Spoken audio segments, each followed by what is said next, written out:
Welcome, friends and foes, survivors and killers. Let's sit around the campfire together and talk about Dead by Daylight. Specifically, Dead by Daylight's oldest and most neglected killer archetype, the iconic but underloved trap killers. Over the 8.5 years of Dead by Daylight's lifespan, we've seen tons of killer powers of inherited, borrowed, or refined elements of other killers that came before. Pig introduced a means of subverting the hook system through direct kills that Sadako and Pyramid Head have refined. Nemesis and Pinhead pioneered the use of specialist items to counter killer powers that we've seen reused half a dozen times since. And Victor, being DBD's first tiny killer, opened the door for Chucky's eventual arrival into the fog. Maybe that's why everybody kicks him. Don't worry, little guy, it's not your fault. Hell, Dracula is basically a whole killer Frankenstein together from bits of other killers' powers. This trend means that once behaviour starts making a certain kind of killer power, odds are they're going to keep making it, or at least keep making powers that fill a similar niche. We've seen this with the spree of mid-range M2 fake zoners we've gotten since Demogorgon brought the archetype to life to immense acclaim. Next time you get a Nemesis holding M2 to hit you while in animation lock for the 15th match in a row, remember to thank Demogorgon for doing it first. But if you look back through DBD's roster of killers, you'll see there's one killer archetype that's almost never been reused since DBD's very early days. Trap killers. I don't know if you've been paying attention, but we just kind of don't get them anymore, and doesn't anyone else find that kind of weird? Today's video is going to be a deep dive into this small and forgotten group of killers to try to understand why they're so scarce, and why behaviour doesn't seem to design them anymore, and what they did to the trap killer that they made by accident. Before we dig too deep into any specific killers, it might be an idea to get some criteria down first of what a trap killer actually is, and that might be harder to define than it first looks. Some killers are very obviously or very obviously not trap killers. I don't think I'm likely to ever meet someone trying to convince me that Trapper isn't a trap killer or that Hillbilly is a trap killer, but there's tons of cases where that line is a little bit blurrier. Is Freddy a trap killer? What about Skull Merchant or Singularity, or even something like Knight or Demogorgon? Until about a week or two ago, I was stumped. Until I was in Fake Bayonet's Twitch chat talking about this video, and he directed me towards this Smash YouTuber who'd recently made a video about the rise of trap characters in Smash Ultimate. Despite Smash and DBD being very different games, I thought about the criteria he presented in his videos and realised that with adjustments taken into account DBD's much slower pace, his 3 criteria to define a trapper in Smash also work to define a trap killer in Dead by Daylight. The first criterion he presents is the following. The character must pressure you into making a decision immediately and under limited options. If we're viewing this from a DBD perspective, I would cut the immediately caveat here, because DBD is such a slow-paced game compared to Smash that the term is almost completely meaningless in the new context. So a trap killer has to pressure survivors into making decisions under limited options, like a trapper trap placed under a pallet, or window that effectively prevents you from vaulting it. It limits your options.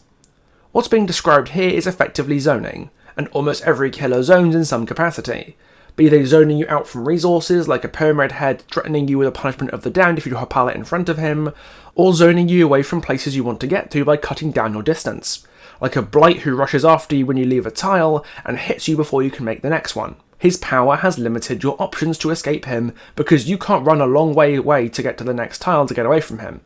He is zoning you off of distant tiles that if you didn't have his power you would be able to reach. As such, this definition of decision-making under limited options is extremely broad, and I'd say only 3 killers in the game have no form of distance or resource denial and thus cannot zone with their powers. Legion, Myers, and Ghostface, the purest of pure M1s. Killers who really don't limit your options much more than a killer without a power does. The second criterion is a lot more prohibitive though.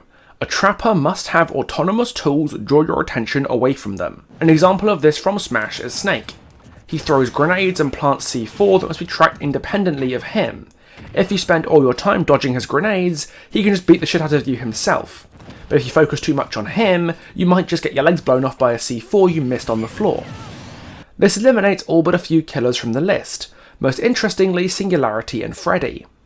Singularity's biopods can be set up like Hag or Trapper do with their traps, but they're not actually trapped because they're not autonomous and they do not distract from the killer itself. They work more like an enabler for an extension of the killer, giving him the means to buff himself with a teleport and the DBD equivalent of the superstar in Mario Kart.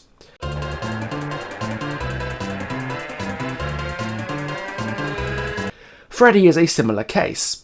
His dream snares might technically affect survivors without his input, but not in a way that tangibly benefits the killer at all. A hinder from a dream snare is entirely pointless unless the killer is already chasing you, at which point it's not really autonomous, is it? That is, assuming you didn't have to put them to sleep yourself in the first place for your power to even do anything. The third criterion mostly just wraps up a few more edge cases. A trap character must lack conventional pressure tools and lean on their traps as a main chunk of their power budget. This eliminates 3 characters who both create autonomous distracting threats who would otherwise qualify: Pinhead, Nemesis, and Knight. The Lament configuration is a distracting autonomous pressure tool. Pinhead can use it himself, but he doesn't have to. And if a team focuses too much on Pinhead, then the box will cause havoc for the team and generate tons of slowdown. And that's not where most of his power budget resides. Pinhead has the Possessed Chain, which provides for decent chase potential and long-range action interruptions, like snagging somebody healing or cleansing a totem. Hell, the Possessed Chain is even the most consistent way to get value out of the Lament configuration, by interrupting box solves. Without it, Pinhead is almost completely toothless as a killer. Same goes for Nemesis. The zombies are nice bits of passive information and occasional pressure, but the Tentacle Strike does the work for Nemesis almost all the time.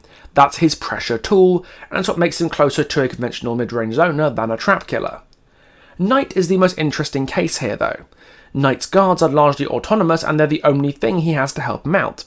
But the guards are just as commonly deployed as a zoning tool in the vein of Artists as they are sent out on their own. Hell, the entire existence of the Khan effect is a direct chase tool for Tarosh. The guards are conventional chase tools like zoning or pallet breaking when used at close range that become autonomous distracting time wasters at longer ranges.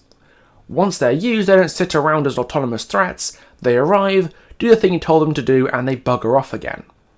This leaves only 3 killers that definitively meet all the criteria for trap killers: Trapper, Hag, and Skull Merchant. And looking at these 3 now, it's looking less like a category of killers and more like an emergency room, because wow, these killers all need some help and quite desperately. Hag's kind of a special case and we'll talk about her later, but Trapper and Skull Merchant are languishing in the depths of D tier. And the trend for trap killers to suck ass is very noticeable when we look at DBD's history of buffing the worst killers in the game. D tier used to be a much bigger category of killers. Wraith, Legion, Sadako, Pig, even Bubba all used to make their homes there. But behaviour has diligently buffed all of these killers, in some cases a lot, to pull them back into some level of viability. And while Freddy and Myers have yet to climb up alongside them, it's their turn to get some love soon. Myers' buffs in the upcoming chapter patch are almost certainly going to knock him up into C tier, and Freddy's getting a full rework in January. God knows what they're going to do to him, but I suspect it'll be a major net increase in his strength. This means in 3 months, DBD is on track to only have 2 D tier killers left in the roster. The one who's been D tier literally since the game's inception, and the one who was sent there intentionally. The fact that both these killers are also trap killers I think proves my point. Behaviour does not know what to do with trap killers, and that means they've just never tried to properly balance them. Let's take a look at each of them in turn and try and diagnose what exactly went wrong with these killers, and why behaviour just doesn't make them like they used to. This whole concert? It's a trap. They're watching all the exits, checking everyone that leaves. There's no way to get out of here. You're kind of dope, right?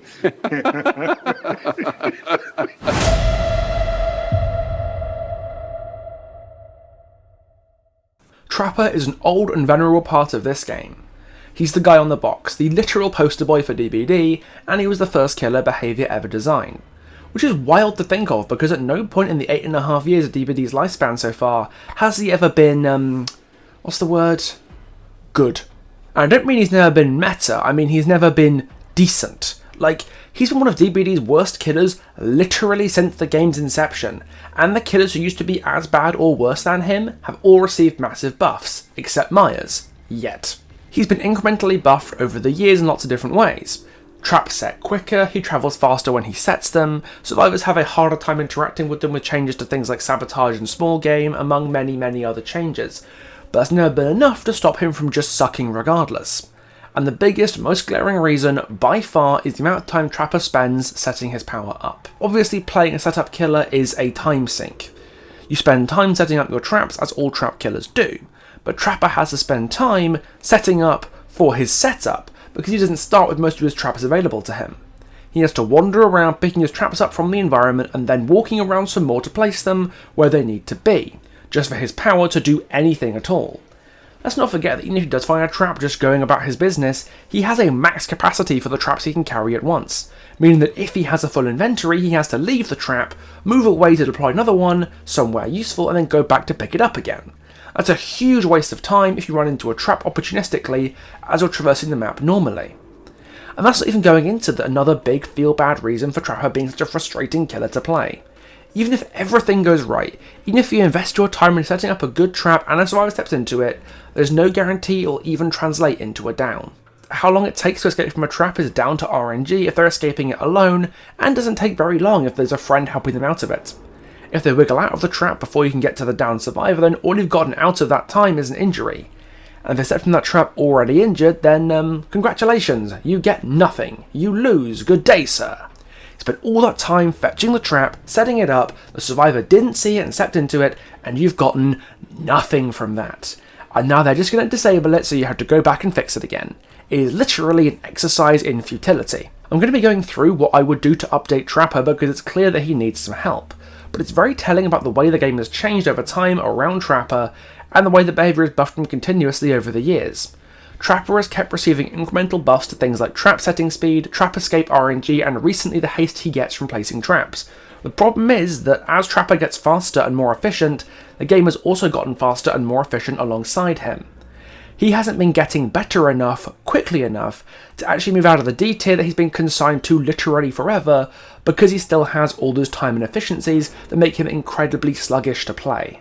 He's a killer who effectively needs a new car because he has to walk 5 miles to a job every day, and behaviour just keeps giving him socks for Christmas instead because all that walking is tiring his feet out. The only time Trapper has ever actually felt decent is in 2v8, when he has a whole other killer to buy time for him while he sets up. I think the big reason behaviour is so reluctant to meaningfully overhaul Trapper is because he's the new player killer. He's the guy you pick when you and the survivors don't actually know the controls properly yet and are still figuring out what pallets do. If that's all behaviour wants for the killer, then I see why they'd be hesitant to significantly change him in ways that might be too overbearing or too complicated for new players. But as I'll talk about later, that argument does not apply to the other trap killers who are similarly neglected. So on that note, let's talk about the other trap killer released in Dead by Daylight's earliest days, who, similar to Trapper, has been kinda left to rot over the years. The Hag. Mix it up here in my little bowl. Say a few words and you lose control. I'm a hex girl and I'm gonna put a spell on you. Put a spell on you. Hag released in December 2016, only about half a year after the game first came out, so while she is still younger than Trapper, she is still by all accounts a very old killer. And I'm afraid it shows. Hag was our first 110 speed killer, and was the first to introduce the Hex system, as well as being the first killer to get a blindness perk, and the first time we saw deafness at all. It's genuinely wild how many systems we take for granted these days originated with her, and it's weird because despite her age and pedigree, most of the DBD community still doesn't quite know what to make of Hag. Some people think that she's really strong, some people think she's really not. As to where I stand, I think she used to be good. She was at least alright for a while. She released incredibly clunky with huge time for setting up her traps, holding her back, but the shower of buffs she's received meant that for a little while she was in a pretty good place. And then gradually, like a frog in boiling water, she wasn't anymore. There's certain things that Hag does that allow her to thrive in older versions of DBD, but slowly but surely, Dead by Daylight decided that it hated what Hag does. Hag was known for her ability to effectively camp survivors, trap up hooks, force unfavourable trades and slap down survivors who panicked once they got unhooked and ran into traps as they tried to escape the melee. But changes across the length and breadth of DBD have slowly but surely boiled that playstyle alive.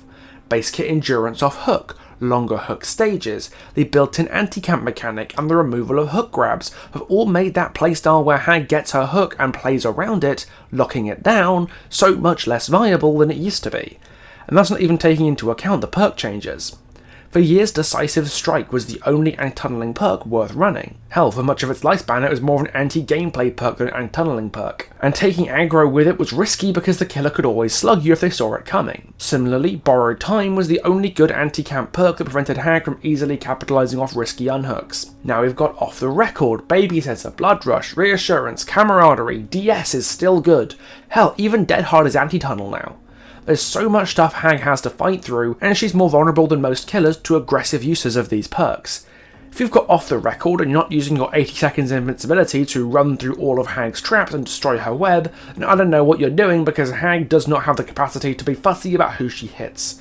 If the person who set off your Hag traps happens to be protected by an anti-tunneling perk, especially Off the Record, you just sort of have to eat the perk, because if you don't, they'll use that protection to run around disabling more of them. Remember, interacting with killer powers is not a conspicuous action, so they can even wipe your traps away and still have their protection from anti-tunneling perks. I'm not trying to say that Hag is some D-tier atrocity of balance. She's definitely a lot stronger than Trapper or Skull Merchant, who genuinely are some of DBD's worst killers. In fact, Hag occupies what I call the Dead by Daylight killer quantum superposition, where she's simultaneously a really strong killer and a really very weak one. Because she's legitimately quite powerful against uncoordinated players in solo queue or who don't play against Hag enough to understand how to beat her. But against coordinated players who understand how to bully a Hag, she can feel appalling to play, especially if they've brought perks that punish Hag's campy, hook-tradey playstyle, like Reassurance, Off the Record, or the upcoming Terror in a perk slot that is Shoulder the Burden.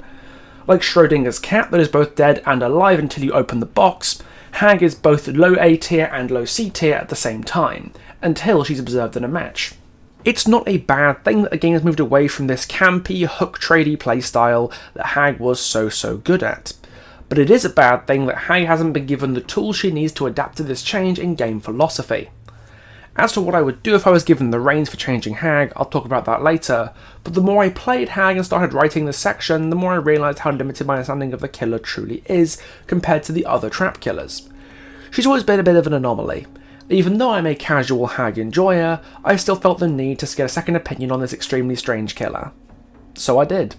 Hi everyone, my name is GummyPeachRings. You can call me Gummy for short. I am a Dead by Daylight content creator. I mostly do stuff on Twitter, and I stream on Twitch at twitch.tv/GummyPeachRings. Mostly I make content on Twitter, but you'll see more stuff on YouTube quite soon. I'm still working out the kinks on that. I have over 10,000 hours and some change right now at the time of recording this, and most of it is on Killer, so I consider myself a Killer main. Out of the 10,000 or so hours I have playing this game, I'd say at least 8,000 of those hours were put on Hag solely. The rest were either on other killers or on Survivor, but mostly I just kind of turn off my brain and I play Hag nonstop, sometimes for hours and hours at a time. She's my favorite killer in the game. I love her to death. How do you think Hag has aged over the years? Gracefully, for lack of a better term. So her kit is very, very simple. She's an M1 killer, and her power is just to appear in spots that you want to appear in later.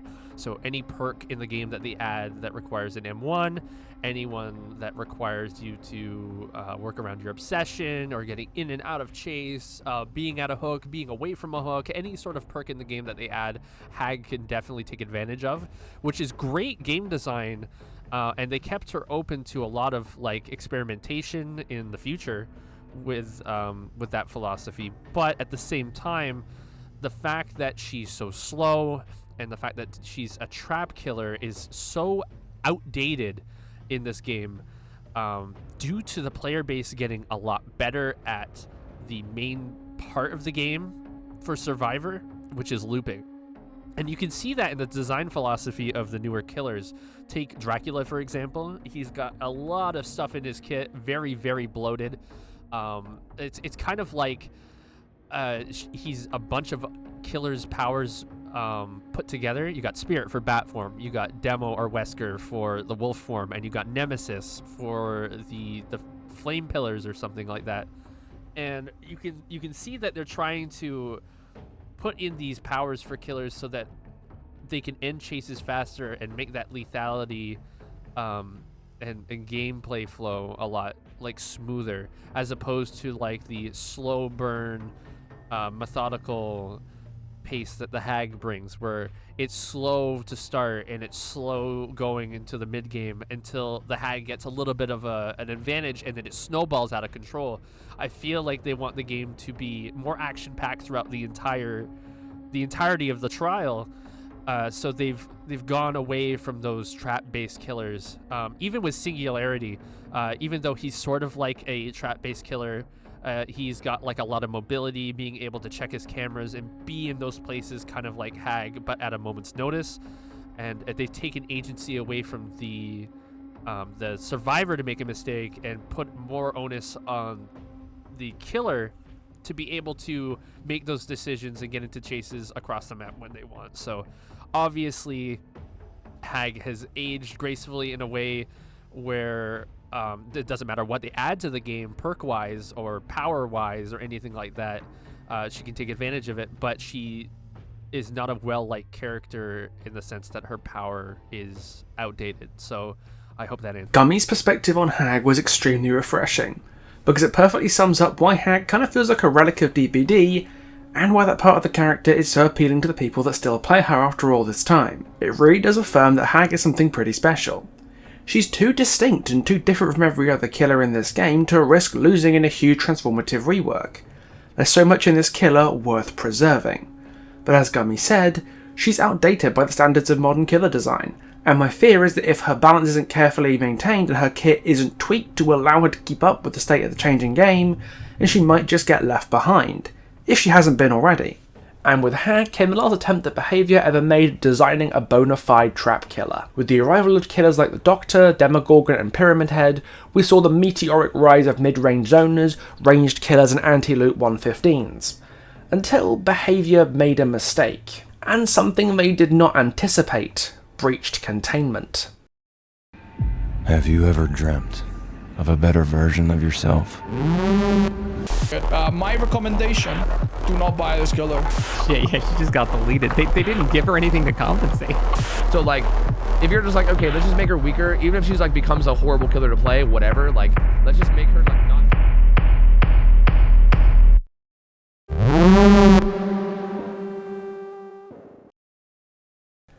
October the 10th, 2023, patch 7.3.0 marked the arrival of the Skull Merchant rework and the beginning of your favourite British YouTuber's total descent into madness and obsession. The original version of Skull Merchant had been received universally badly, and for good reason. The power encouraged you to place your drone on generators and just hump the tightest 3-gen you could find. The power needed a new identity with these changes, and when the rework hit, a lot of people did not know what to make of her. But I did. I was convinced that Behaviour had made another trap killer, and spent the next few months putting my theory to the test, figuring out everything I could about this new killer and eventually compiling it into the Grandmaster's Guide to Skull Merchant. To illustrate to you why New Merchant is the game's secret third trap killer, I'm going to compare her to our 3 criteria from earlier alongside Old Merchant to showcase the difference. Both Old and New Merchant fulfill criteria 1 and 3. They both pressure you into making decisions under limited options, but in very different ways. Old Merchant forced you to coordinate to break her 3-gen and constantly keep resetting and playing patiently to chip away at the generators, while New Merchant forces you to play around the areas the drones are inhabiting to avoid a claw trap while simultaneously evading her. Both also lack conventional pressure tools. They don't have map mobility or dashes to close the gap, and their stealth and anti-loop is limited. They both have a little, but not on the level of dedicated chase killers like Clown or Doctor. But the difference comes in the autonomy and role of the drones. Old Merchant and her drones were a lot more codependent than New Merchant is with hers, because New Merchant's drones are a threat to you no matter where she is. When you're scanned by a drone, New Merchant will always get something out of it, no matter where you, her, or the drone is situated. She'll get progress towards an injury, she might get an injury if you're at 2 stacks, or in the worst case scenario, you've already got a claw trap when you set it off and the battery life just gets extended. Before her nerf, she also got a small amount of haste when this happened too. These things are always useful and always beneficial. The Merchant doesn't have to be close to get value out of a placed drone this way. Old Merchant on the other hand didn't get this value. If you stepped into a drone's area outside of chase, all she got was a bit of information and eventually the drone would expose you, but she only has the means to benefit from that exposure if she was already close to you when you walked into the drone. Exposed does nothing if you're already halfway across the map and she can't get to you before it's expired. She has no map traversal, so she has to be close to you, which is why the only thing you could do with her was hold a 3-gen. You effectively made the map as small as possible by picking the tightest gen spread you could find, stuffing it full of drones and never leaving it, because that's how you got value out of your power. Your drones were dependent on you being nearby to do anything, meaning they were not an autonomous distracting threat, and just another extension of you. In effect, Old Merchant was a lot more like Singularity. The drones were force multipliers for the killer, as opposed to independent threats, whereas New Merchant works a lot more like Hag or Trapper, where you could put your drones in tiles or high traffic areas to ensure value no matter where you were when a survivor stumbled into one. The one caveat here is that Merchant's drones are way more visible than Hag and Trapper's traps, but after doing some experiments in customs for a while, I and others found some tricks to make this way more consistent. Drones deploying in stealth mode meant that unless you could physically see the drone's housing, you didn't know where the beams were pointing, unless you could cleverly use obstacles, grass or elevation to hide the alert ring that marked the edge of a drone's range. You could make it surprisingly hard to spot, and therefore way more reliable as a trap. Merchant's existence as an accidental trap killer made her super interesting compared to Trapper and Hag, because the design of her kit actually solves a lot of the problems the Hag and Trapper have historically had, that's made them frustrating to play or play against, while also causing a lot of new problems specific to her, but don't worry, we will get round to that. An example of how Merchant improves on Hag and Trapper's gameplay experience is in a camping situation. Hag and Trapper can become completely obnoxious when the killer is camping a hook, especially if that hook's in the basement. Hag and Trapper can cover the hook in traps to threaten survivors with the second down right next to the first, and start an insurmountable snowball because the killer now has no reason to leave the area. Merchant's drones can't down you independently, so they can't do this. She has to be physically present to contest and unhook and camp effectively. The worst thing that she can do is injure you with a claw trap and maybe try and force a trade, which is more like Hillbilly, Plague or Myers camping than Hag or Trapper.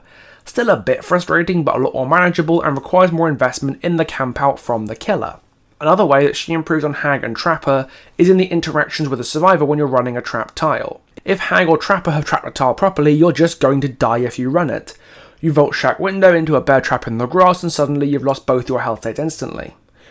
But if you set off a merchant drone, you've lost only a third of the first health state. You've still got options to run the tile and buy more time. If a merchant wants to stack you out quickly, she has to manipulate and manage her drones to do so. She has to do more to get the health state and the down, at least in theory. She might have to rotate the drone at the right time to scan you just as your immunity window ends, or she might have to laser tag you, which is where you use the consistent spawning of the drone beams to aim the beam at the survivor manually and effectively set the trap off yourself. And similarly, the survivors can play around LOS breakers, unzone themselves during their immunity periods, or crouch and stand still to avoid beams or force an M1. There's more options in a trap tile than Hag or Trapper will ever give you. There's inherently more interaction there for both sides. At least from my perspective, Merchant also improves the experience for the discerning killer player too compared to Hag or Trapper, and a big reason why is relating to time efficiency and busy work. Hag and Trapper have to not only set up their traps, but also spend their time maintaining them. Trapper had to reset his traps, and Hag has to repaint her symbols on the ground, which is a huge time sink. But Merchant doesn't have to waste that level of time. When a drone is disabled, it rearms itself after 45 seconds, meaning that the Merchant can either choose to invest time to recall and replace it, or leave it to reset itself at the cost of being effectively down a drone during that time. She has to invest time in creating her web and in moving it, but she doesn't have to spend time maintaining it if it's already where she wants it to be. It lets her keep up with the speed of a more fast-paced version of DPD in a way the other trappers can't do. The lock-on stack system is also a great inclusion to her kit because it lets her do something that Hag and Trapper can't. Selectively choose to commit to chases outside of her web if the opportunity arises. If a survivor holds W away from Hag or Trapper and their web of traps, then those killers are highly encouraged to drop chase on you. In effect, they have no power in this situation. Trapper is a basic 115 and Hag is a basic 110. Important thing about learning to use his power is learning when to just not use his power. But if Merchant has been keeping track of how many lock-on stacks anyone in particular has and finds a healthy survivor at 2 lock-on stacks, or a survivor holding a claw trap, she might want to commit to that chase with them even outside her web. If you don't commit to a claw-trapped survivor, you're wasting an opportunity to pile on a hinder and try for a quick down, and if you know the survivor in front of you is at 2 stacks, you can try to laser tag them to instantly shred through both their health states. The freedom to commit to chases and still benefit from your power gives her more tactical flexibility than Trapper or Hag. Once again, it increases her depth. At least this is true on paper. And this is where the issues with Merchant start to crop up, because while she does have a power with a lot of depth, she's never really had to engage with most of it, at least not until recently. Evading 2 beams moving at once alongside the killer meant that trying to avoid the power in a tile was more trouble than it was worth, even if the Merchant placed her drone in the tile as she arrived there and never once tried to interact with it. This resulted in gameplay where the Merchant player would just run around the garden like a teddy bear until the drone eventually withered the survivor down with an injury and a hinder. She never had to engage with her power meaningfully, and still got about 80% of the results that a legitimately good Merchant who knows her perfectly would get. She was too easy for how effective she was. Fortunately, this seems to have been addressed with a change to 1 beam instead of 2. Now you're forced to interact proactively with the drones, because if you just sit back and let it do all the work, that will take so long that you'd probably have M1 them by now. And because you don't get haste unless you interact proactively with your drones now, the power doesn't even help you get that M1 like it used to. Her skill floor has shot up with the nerfs she got, and it's reflected in her kill rate that's dropped 15% since the nerfs hit. Wowzers. But her other major issue is still present: the status effect problem. Since the drones can't down you by themselves, Skull Merchant has to have something else in her kit to help her get the down once it's applied. Getting 1 health state for your power and being an M1 killer the rest of the time just isn't good enough, and if you think it is, go talk to Legion. Behaviour could have solved this problem in any number of ways. New mechanics brought in to play around claw traps in interesting and skill-expressive fashions. But they chose what is possibly the single most boring thing to give her to help her out: a bunch of debilitating status effects. Haste and hinder to walk you down quickly, undetectable to throw you off whenever she deploys a drone, evenly distracting visual from a deep wound. They just pile up and often feel pretty overwhelming, even if the reality is kind of just an anemic version of Clown's bottle. The hinder especially has always left Merchant feeling far worse to go against than she reasonably should be, because being hindered while she doesn't do distance at all feels kind of awful. And the hindered value is not even a lot.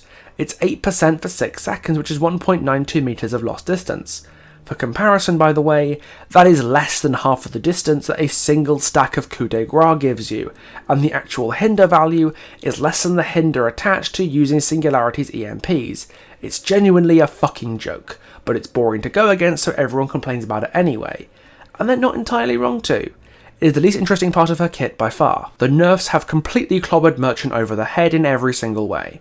Her potential as a trapper have been significantly nerfed by the removal of stealth mode, but let's not forget they also nerfed her chase with the vault change and nerfed the hinder, made the haste more conditional, made her 110 while deploying, and the 1 beam has made her worse in every single way on top of all those other nerfs. She's a really bad trap killer now, but it's only because she's a really bad killer in general. It made her harder to play, and gave her a ton more counterplay, and made her existing counterplay easier to do, while also reducing the reward you get from playing her well. She went from not using the skill expressive parts of her kit because she didn't need to use it to get value, to not being encouraged to try to express skill with the killer, because the reward you get from playing the killer perfectly is worse than you'd get from playing Legion or Singularity with Subway Surfers on in the background.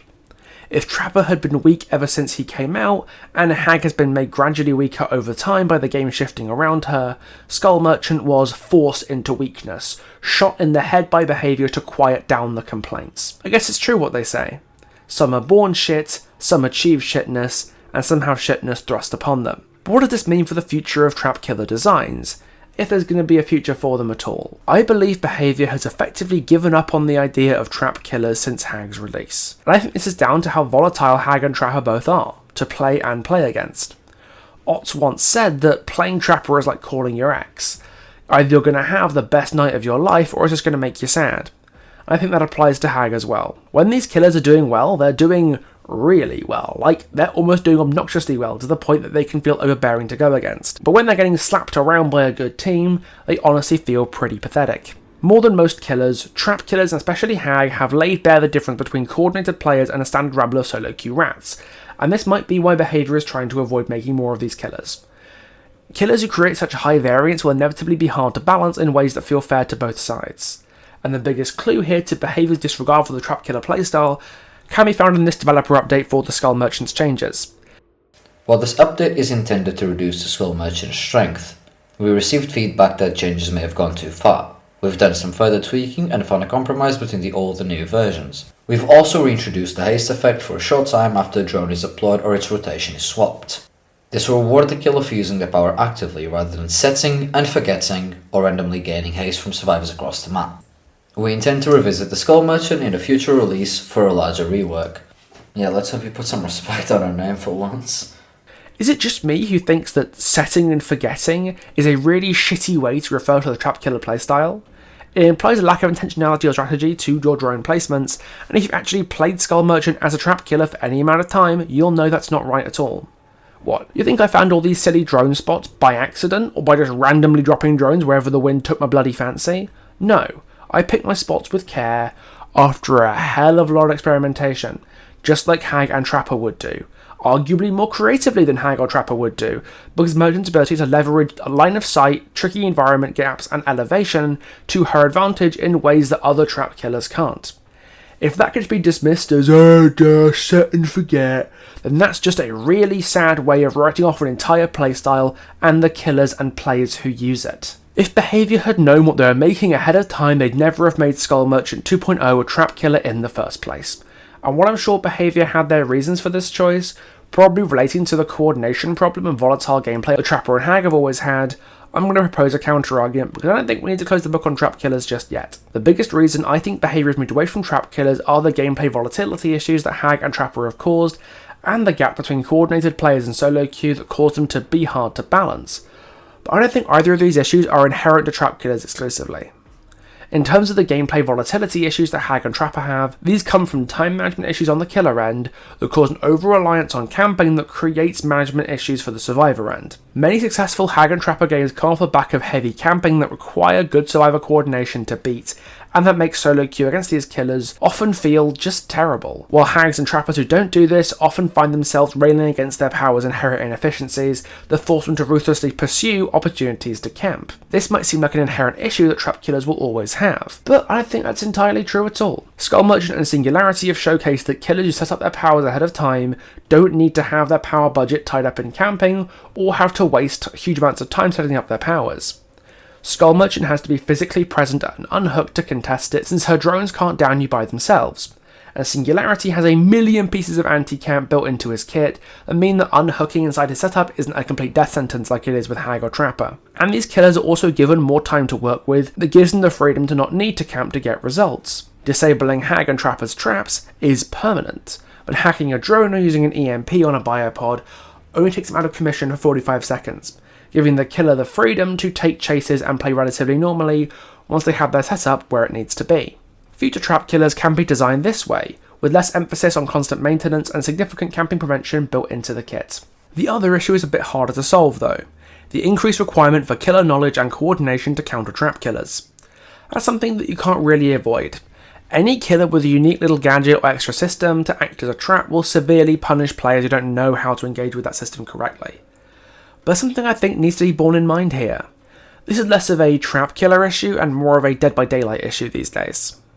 The last two killers to release have had 7 powers between them.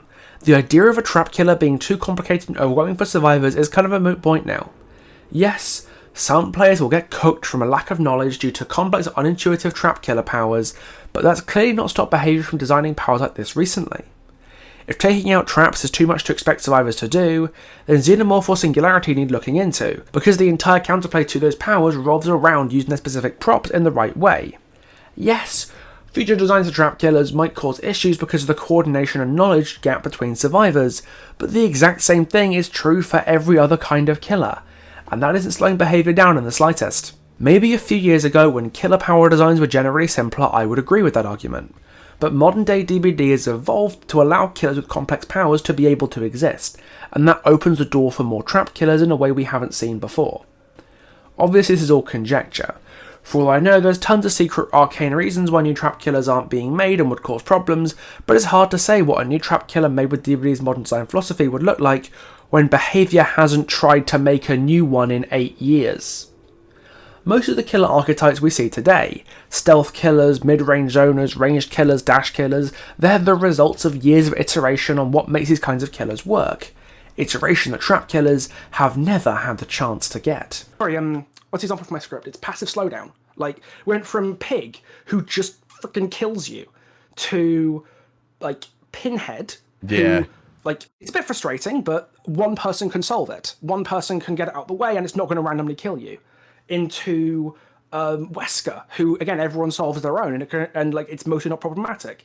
Into killers like Singularity and Xenomorph, whose passive slowdown is built into the counterplay of their power in a really elegant way. Like, Yeah, that's we've true. got it's not a hard and fast rule, but it's a general trend where they've made these mechanics healthier over time.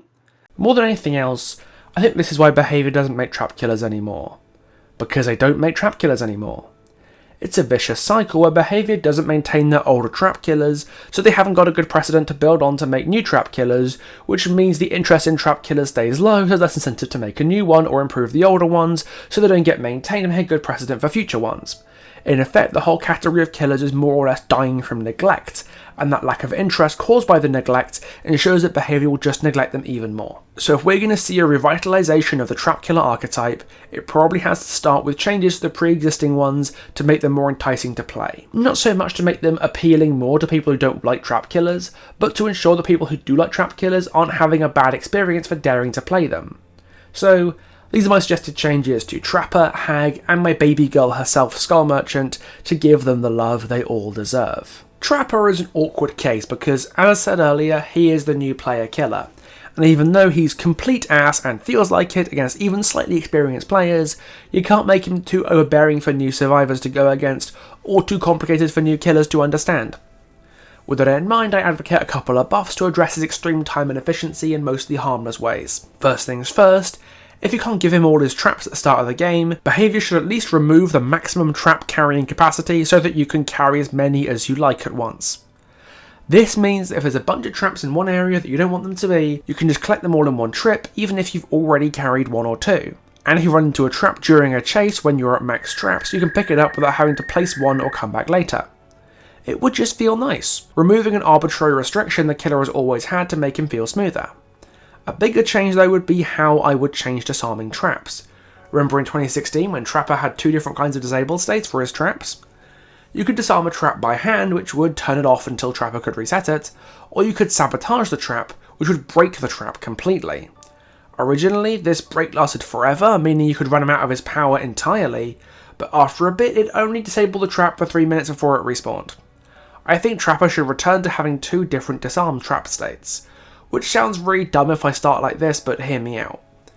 When a survivor finds an active trap and initially disarms it, it should be disarmed for, say, 75 seconds, and reset itself once that time is over, like how Singularity and Skull Merchant's drones and biopods reset themselves after 45 seconds. Once a trap is disarmed, the survivor is now allowed to do a second interaction, let's call that a trap break for clarity's sakes, that takes longer, but disarms the trap permanently until Trapper comes back to reset it or pick it up, just like disabling a trap now does. So if you want to follow Trapper around and start disarming his traps, it will take a lot longer to do so, and if he comes back to chase you off of the trap before you can complete the full break, the trap will eventually rearm itself. You can even put like a tick, tick, tick sound on the trap while it's temporarily disarmed, so that somebody in a chase around the trap might know the trap is going to rearm itself.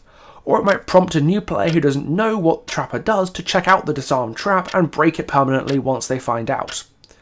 This change to trap efficiency alongside no max carrying capacity would be a huge deal for Trapper because it would force survivors to spend a lot more time destroying his web than he spends setting it up, and help him no longer have to waste time doing that puzzle where you've got a fox, a chicken, a sack of grain and 3 bear traps to move them all across the river before the last gen pops.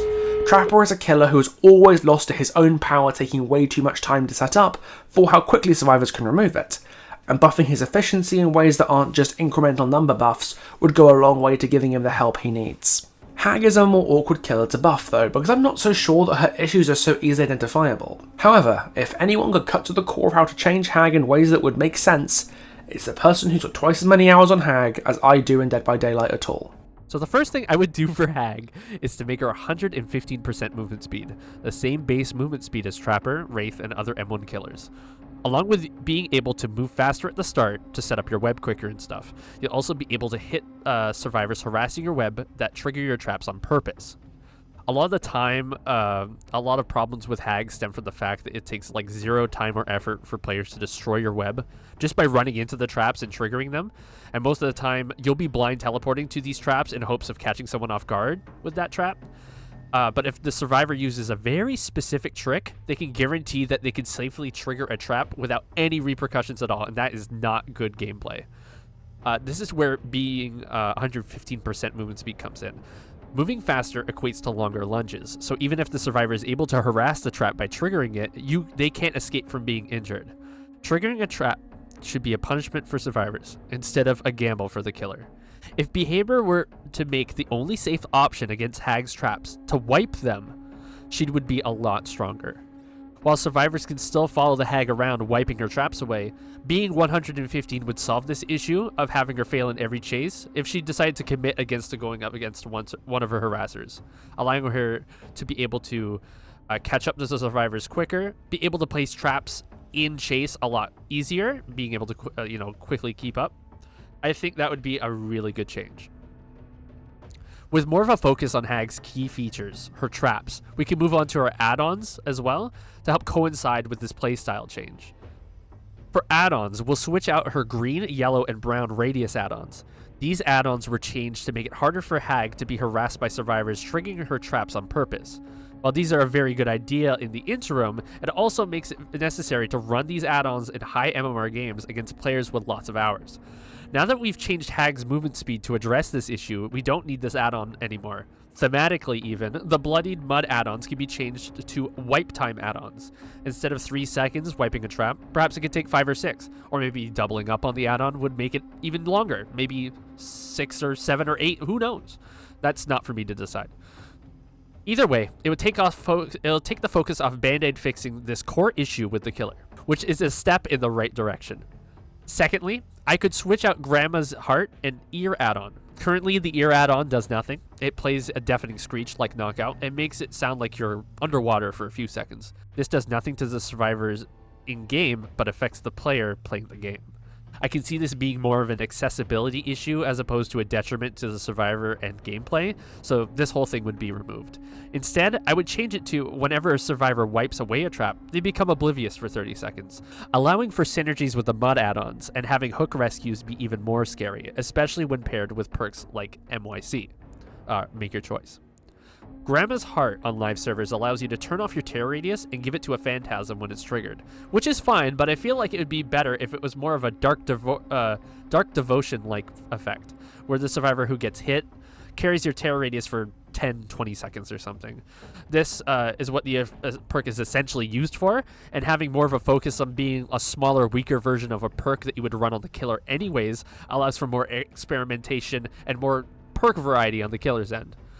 So lastly, for add-on changes, I'd switched Shackles and Shoe around. Without going into too much detail of what I would change, I would switch them around because Shackles is a bit too strong to be put in purple, and I feel like it's more deserving of the eerie spot than Shoe. And while Shoe is pretty strong in its own sense, they could change it a little bit and make it go back down to purple, allowing this different style of play that a lot of people in the community like be more accessible because it's cheaper being in the purple slot as opposed to the eerie slot. So that's what I would do to switch Hag around. There's a lot more other things I would do, but those are the key problems I have with her. I like all these suggested changes.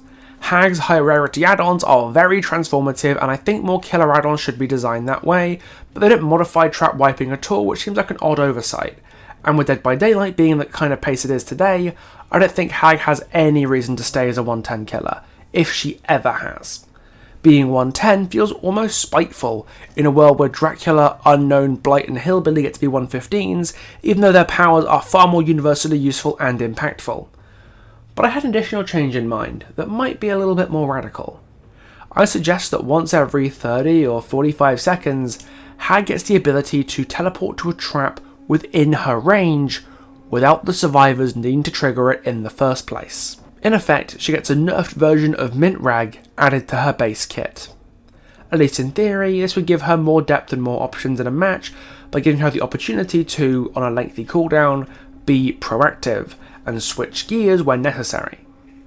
A great example here would be if someone sets off a trap outside your range.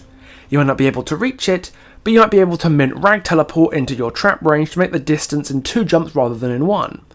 Or if you see a crow fly up in the distance but you don't think the survivor is going to set the trap off that you placed there, you can teleport to it proactively, and with a long cooldown that can be very impactful to use correctly, while also being very punishing if you do it wrong. Say you mint rag teleport somewhere and then you realise you don't need to be here. Suddenly your map coverage is on cooldown and you have to waste time footslogging your way back again to wait out your cooldown, unless the survivor triggers another trap and gives you the means to teleport back to the action. The way I saw it, it would give Hag an extra string to her bow that's more in line with Behaviour's modern gameplay philosophy without bankrupting her identity. She still has mint rag at the end of the day, so nothing I'm suggesting here would give her a tool she doesn't currently have access to. But when I pitched the suggestion to Gummy, he saw it a little differently.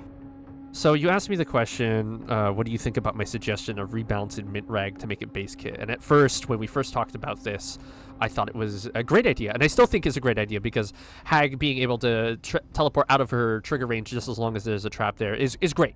In theory, I think it's an awesome idea, being able to outwit survivors by thinking super far ahead and giving more agency to the Hag as opposed to the survivors that are triggering it. Fine, perfectly great. But I feel, now that I've thought about it some more, I feel like it takes away from the identity of Hag. So let me get into this. So you got killers in the game right now that are super fast. You got Singularity, which is more like what we're discussing right now. You got Singularity is allowed to put traps or cameras down in certain places and be able to decide when and where he's able to teleport to and what, being able to decipher what's going on in the map.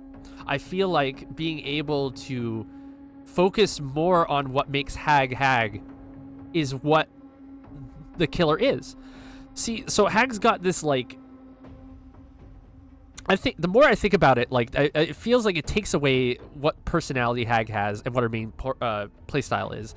She isn't an active killer. She's a strategic killer that pre-plans and focuses on survivors entering unwinnable situations and gambling on certain loops or certain tiles or certain buildings, like main building or carnival, for example, or whatever. And that's part of playing Hag. Being able to like be like a spider, putting people in their place, getting them caught in a web, stuff like that, and being able to like go across the map at 110 or something like that and putting traps down in key places, hoping to God that survivors don't find it, is something that Mint Rag is already doing right now. And making her base kit would just it would ruin the killer for me. I feel like Hag fills like a niche in the game that no other killer can fill. It's key to making Hag. An extra dimension of gameplay should be there, and I feel like Mint Rag becoming base kit would take this core part away from her. I feel like the changes I've outlined before would make her more of an oppressive macro-like god killer. We don't want to remove this key element away from her, being able to snowball, because that is, at the end of the day, what I find more fun about Hag. Being able to snowball, being able to control the game in like a passive way as opposed to an active way is really what defines Hag for me.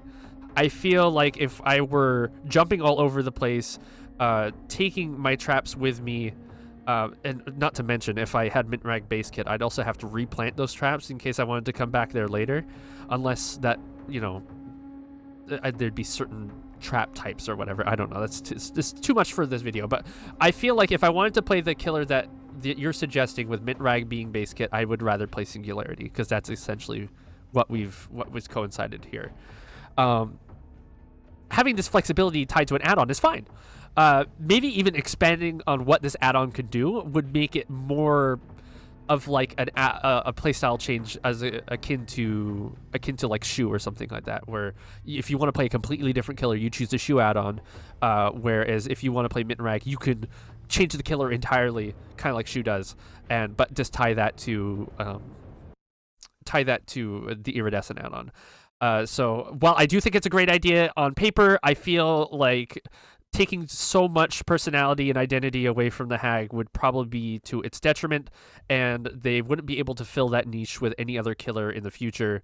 So it's best to just improve with what Hag has, focus more on what makes her a good trap killer, fix those issues that makes her so weak, and you'll have an interesting fun killer with a lot of experimentation, with a lot of really cool add-ons that switch up her gameplay, and just focus more on that part instead of trying to retool her into, you know, what she should be in this climate of DPD. You know what I'm talking about? Like, try and keep her away from becoming the next Drac or becoming the next bloated killer. Just keep her what she is. Focus on her core gameplay elements. Focus on making her less weak by improving on the thematic playability of her traps. I'm really glad that Gummy pushed back a bit on this idea the way that he did, because regardless of whether or not it would make the killer overpowered or unfun or unfair or whatever, if the changes that I suggested came to the live servers, it would mean that the way he enjoys his favourite killer would be permanently compromised, and that's just not right. I like Hag, and I love Mint Rag Hag. I really, really love Mint Rag Hag, but at the end of the day, Hag is not my killer, and twisting her around to suit what I want should not come at the cost of those who like her the way she is. I'd love to hear the perspectives of other Hag players watching this video. Do you think I'm cooking with a nerfed Mint Rag based kit, or should I get out of the kitchen before I hurt someone? Let me know in the comments. And now we have Skull Merchant. Well, where do you want me to start? There are innumerable ways you could buff Skull Merchant in interesting ways to solidify the trap killer identity. And you know, buff her in general, because she's absolutely atrocious now. Like, she's really, really bad. Far worse than any killer should have a right to be, especially a killer who has a significantly high skill floor and a pretty steep learning curve now that she only has one beam. In light of the fact that Merchant just got changed and has been confirmed to be receiving a rework in the second half of 2025, I'm going to split my change suggestions into two halves. Major stuff that would probably have to wait until Merchant's big rework next year, and minor stuff that could be stepped through in a chapter or bug fix patch in the meantime, just to tide her over a bit. In terms of major changes, the two big ones I can think of are the return of stealth mode and the removal and replacement of the hinder she applies on scanning a claw-trapped survivor. Removing stealth mode was a huge hit to the setup playstyle and was solely done in the interest of bad survivors who don't know where they're going and would rather whine in my YouTube comments about it than play Dead by Daylight with their monitor turned on. The only problem stealth mode caused was a survivor across the map getting scanned by a drone they couldn't see, which felt pretty bad for the survivor she was chasing, who couldn't possibly have anticipated the boost in speed. But the issue here was the free haste, not the stealth mode. And that's why Behaviour changed the haste system, so that won't happen anymore. So, why is stealth mode still gone? Stealth mode needs to come back for Merchant to be an effective trap killer. But I think we can do better than one slowly rotating invisible beam. I believe stealth mode drones should not rotate at all, until a survivor sets it off and puts it into scouting mode. In chase, this would be a side grade. You wouldn't be able to see the beam as a survivor, but also wouldn't have to track its movement since it would never move if you couldn't see it. But it would make drones a lot more effective as preset traps, because you could pick an angle for your drone to guard, and it would keep monitoring that angle like a tripwire until somebody ran into the beam and set it off. It would make trap drones so much more consistent, and would reward the Skull Merchant player for placing their drones at inventive angles. It would move her power budget well and truly in favour of setting up ahead of time. Survivors can still look for environmental clues, like the ring and dots on the floor and the light on the drone's housing, to sneak up on a drone and take it out of commission, so it wouldn't exactly be oppressive, and even if it did spot you, like, what's it going to do, take a third of a health state? Oh boo-hoo, how heartbreaking. Maybe next time you can look where you're going and this won't happen to you. The other major change she needs is much harder though. A rework to Skull Merchant's lethality when claw-trapped survivors are being chased. The haste hinder thing where she gains escalating speed differences once a claw trap is applied needs to go. We've tried balancing it, it doesn't work. It needs to be scrapped and replaced with another method of lethality to help her get downed on claw-trapped survivors, because it should be clear by now that there's no way to make the status effects feel meaningful and impactful to use without making them feel like total bullshit to go against. Right now her hinder is 8% for 6 seconds, which is just good enough that the survivor feels bad getting hit down by it, but not actually useful enough for the Merchant to benefit from it meaningfully. It gets you less than 2 meters of distance, for Christ's sakes. A coup de grace lunge gets you over twice that. Skull Merchant players deserve better than a shitty clown bottle, and Skull Merchant's opponent deserve better than being effectively bloodlusted to death with the speed differentials. There's so many ways that behaviour could rework Claw Trap lethality to make it more engaging. My suggestion has always been to allow the Skull Merchant to shock survivors with Claw Trap attached, kinda like Doctor does at the cost of 1 pip of the Claw Trap's batteries, to prevent them vaulting or dropping pallets and get your downs that way. But there's honestly so much you could change about the killer, and it's the most important thing a rework needs to get right. The only other big change I can think of that would be nice to have, but that would probably need to wait until the rework, would be a change to the Undetectable. I like to see Undetectable moved off of deploying a drone and instead applied to recalling an active one. This would encourage survivors to look for and disable drones to deny Merchant her stealth, and would force her to give up pressure on the map if she wants her stealth, but would also give her the opportunity to get stealth exactly when she needs it, without dropping a drone or putting her power on cooldown. It would give her more options to play with and give survivors more options to play against her. I don't really see a downside to this change at all. Changing the Hinder and Undetectable and bringing back Stealth Mode are major changes that are the kind of things you'd expect in a full rework, the kind of thing she's already been established to be getting next year, so even if behaviour were to implement these changes exactly, it couldn't happen for a while. But there's a ton of smaller things that behaviour could do, like numbers buffs or add-on changes, that could be squeezed out in a bug fix patch or a small update to make her feel better to play with until the rework comes. Or at least, pull her pick rate up a little bit from being the least popular killer in the game. For example, she could get an add-on update to sort out her completely useless add-ons like the skill check ones, infrared upgrade and advanced movement prediction. Yeah, if you want to make her more appealing, sort her add-ons out because they're pretty dire. If you want to buff the base kit, you could increase drone rotation speed to 120 degrees per second, so the beam goes in a full circle in exactly 3 seconds. You could increase the number of drones she carries to 7 or 8. You could improve their range or shorten the deployment time. You could fix the bug where about 35 to 50% of your drones that you deploy don't rotate for absolutely no reason. Yeah, fix that fucking bug. Honestly, revert the nerf where fast vaulting survivors are immune to being scanned. Who asked for that change? Who needed the power that's entirely designed to be set up ahead of time to counter strong loops, to be countered by the thing you're supposed to do when running loops? It's insane. So yeah, trap killers, back on topic. Trap killers will always be hard to balance, but it'd be nice if behaviour actually tried to balance them once in a while. Whether that takes the form of more actively maintaining their existing roster of trap killers, or releasing new ones that iterate on the designs of the older releases. I don't know how much demand there is for new trap killers outside of the confines of my brain and my immediate circle, and it's not like I'm asking for a new trap killer every year or something like we get dash killers every year. But it'd be nice to get one that wasn't an accident and that isn't 8 years old. But even if behaviour doesn't make a single new trap killer ever again, that doesn't mean they shouldn't make an effort to properly maintain the ones they already have. If anything, it should affirm how important maintaining these killers is, since if we're never getting another trap killer again, the 3 we have are only a single generation. Finite. And dying all too quickly.